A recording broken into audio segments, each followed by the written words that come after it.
अस्सलाम वालेकुम दोस्तों, मैं मोहम्मद शबाद अपने वी लाख के साथ आपकी खिदमत में हाजिर हूँ। मेरी आप दोस्तों ने कहा था कि जिन दोस्तों ने अभी तक मेरे चैनल को सब्सक्राइब नहीं किया, प्लीज सब्सक्राइब करें, लाइक करें और दोस्तों में शेयर करें। बेल आइकन तो लाजमी दबाएं ताकि बर वक्त मेरा वी लाख जो है वो आप तक पहुंच सके। गवर्नमेंट बड़ी कोशिश कर रही है कि हम लोगों को रिलीफ दें, नई नई स्कीमें जो हैं वो मुतारफ करवाई जा रही हैं। स्पेशली जो ओवर बिलिंग का मसला है उसके लिए प्राइम मिनिस्टर साहब जो है बड़ी जल्दी एक नई स्कीम जो है वो मुतारफ करवाने जा रहे हैं, जिसका नाम है अपना मीटर अपनी रीडिंग। लेकिन उससे पहले जो भी कामा कमेटी के अंदर इजलास हुआ है उसकी कार्रवाई के बारे में मैं आपको बताता हूँ, जो मुख्तलिफ किस्म की बातें यहाँ पे लिखी हुई हैं। उसमें सबसे पहली बात तो यह है कि अवैस लुगारी साहब जो हैं जिन्होंने कहा है जी कि हम तकरीबन जो वो लोग जो 100 यूनिट बिजली इस्तेमाल करते हैं पर मंथ, क्योंकि हम ये चाह रहे हैं कि हम माहाना बेसिस के ऊपर या मंथली बेसिस के ऊपर जो है लोगों को रिलीफ दें, और वो लोग जिन्होंने 100 यूनिट बिजली इस्तेमाल किया महीने के अंदर उनको तकरीबन 56% जो है वो बिजली सस्ती मिल रही है। पहली बात तो ये है कि हमें वो घर ढूंढने पड़ेंगे कि जो इस महीने में सिर्फ 100 यूनिट बिजली जो वो इस्तेमाल कर रहे हैं। उसके बाद उन्होंने ये कहा है कि जो लोग 101 से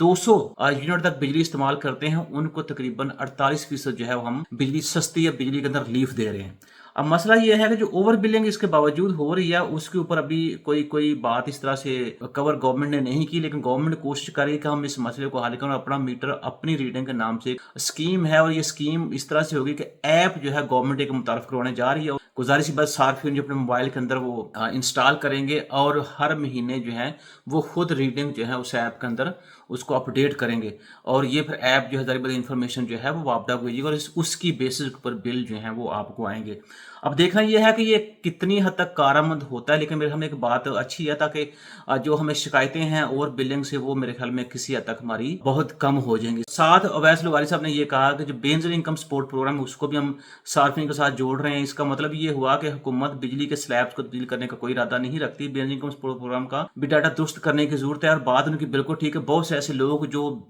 20वें 19वें 18वें 17वें ग्रेड के अंदर काम कर रहे हैं वो भी बेनजीर इनकम सपोर्ट प्रोग्राम से जाहिर सी बात बेनिफिट उठा रहे हैं। अवैस लुगारी साहब ने यह भी कहा कि हमने आईपीपी के मुआहदे खत्म करके अवाम को तकरीबन 34 अरब रुपए का फायदा पहुंचाया और बिजली सस्ती करने का जो सफर है वो शुरू हो चुका है। अब अभी तक तो मेरे ख्याल में सफर जो है वो अपने उसी पॉइंट के ऊपर बैठा हुआ है, तो शायद अभी इसके ऊपर हमें और काम करने की जरूरत है। मेरे ख्याल में जो सोलराइजेशन वाला सिलसिला था जो गवर्नमेंट ने इनकरेज किया था लोगों को, उसके ऊपर मजीद काम करने की जरूरत है। और मैं ये समझता हूँ गवर्नमेंट को चाहिए कि ये जो लोग सोलर से बिजली पैदा कर रहे हैं इनके साथ मेरे हमें कनेक्ट हो जाना चाहिए, बजाय कि हम आईपीपी के साथ इतने महंगे महंगे मुआहदे करके बैठे हैं। तो हमें इससे भी फायदा उठाना चाहिए। और अभी गवर्नमेंट को मेरे ख्याल में जो करप्शन जैसे इश्यूज हैं उस पर बड़ी केयर के साथ देखने और काबू पाने की जरूरत है। अभी कौमी असम्बली की पब्लिक अकाउंट कमेटी का इजलास हुआ जिसमें तकरीबन ये पता चला कि मनी ऑर्डर की मद में जमा होने वाले 9 अरब रुपए के बिल और मनी ऑर्डर की रकम सरकारी अकाउंट में जमा नहीं हो सकी या ना करवाए जाने का इंकशाफ हुआ है। और ये भी कहा गया है कि मुतअद्दिद पोस्ट ऑफिस ने किसी और मद में इस अमाउंट को इस्तेमाल कर लिया। अब देखें, जब इतने बड़े बड़े गबन जो है करेंगे, अब इतने बड़े बड़े करप्शन के स्कैंडल्स बाहर आएंगे तो मुल्क जो है ये कैसे तरक्की करेगा। ये मुल्क के अंदर हम ही लोग हैं जो इस मुल्क को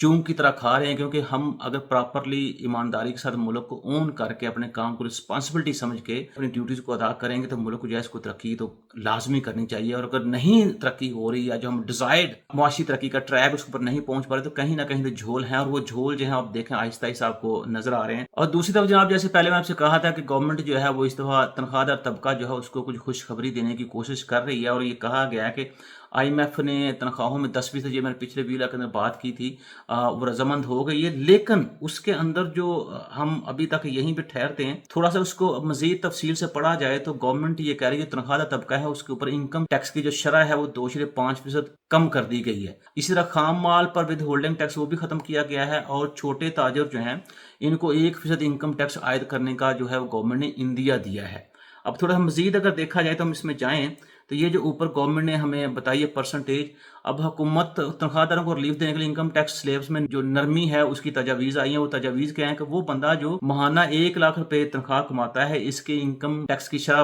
5 से कम करके 2.5% कर दी गई है, और 1,83,000 रुपए पर 15% कम करके 12.5%, 2,67,000 रुपए पर 25 से 22.5%, 3,33,000 रुपए पर 30 से कम करके 27.5% टैक्स कर दिया गया। मतलब ओवरऑल देखा जाए तो 2.5% जो है उनको टैक्स के अंदर कमी जो है वो उसकी तजवीज दी गई है। और साथ साथ ये भी कहा गया कि जो पैदावारी सनत है उसके लिए जो खाम माल पर आयद 200 रुपए ود ہولڈن ٹیکس ان کو ختم کرنے کا امکان ہے. لیکن ان ساری چیزوں کے ساتھ آئی ایم ایف نے یہ کنڈیشن لگائی ہے کہ ٹھیک ہے آپ یہ ریلیف جو ہے دے، لیکن اس کے متبادل ہمیں ریونیو، ٹیکس ریونیو بڑھانے کا متبادل پلان بھی دیں. اگر گورنمنٹ کے پاس کوئی پلان ہوا تب تنخواہ دار طبقہ جو ہے اس کو یہ خوشخبری مل جائے گی، اگر نہ ہوا تو پھر میرے خیال میں اتنا زیادہ خوش ہونے کی ضرورت نہیں ہے. دوسری طرف دیکھا جائے تو انڈیا کے اندر تقریباً 27% سے بھی زیادہ بھارتی جو ہیں غربت کی لکیر کے نیچے زندگی گزارنے کے اوپر مجبور ہیں. چونکہ یہ 27% لوگ جو ہیں غربت کی لکیر کے نیچے اس لیے رہ رہے ہیں کہ بھارت کے اندر غذائی بحران جو ہے وہ دن بدن بڑھتا جا رہا ہے. اس کی وجہ شاید یہ ہے کہ جو اس گورنمنٹ کی اکنامک پالیسیز ہیں اس کے اندر ڈے بائی ڈے جو ہے وہ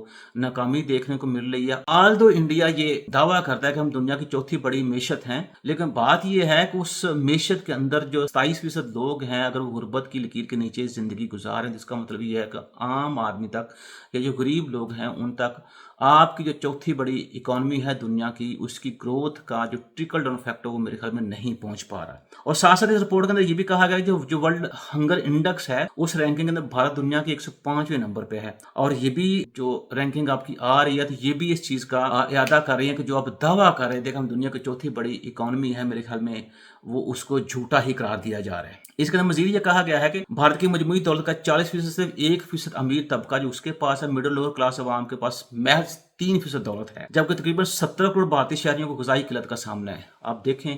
اتنا بڑا ملک اور اتنے سارے لوگ جو ہیں ان کو اگر غذائی قلت کا سامنا ہے تو میرے خیال میں پھر انڈیا کو یا بھارت کو اپنی اکنامکس پالیسی جو ہیں ان کو ریوائز کرنے کی ضرورت ہے. مزید اس رپورٹ کے اندر یہ بات بھی کہی گئی ہے کہ بھارتی معاشی ترقی صرف اشاریوں میں دکھائی جاتی ہے، جبکہ دیہی بھارت فاقہ کشی کا شکار ہے. بھارت کی 90% لیبر فورس مقررہ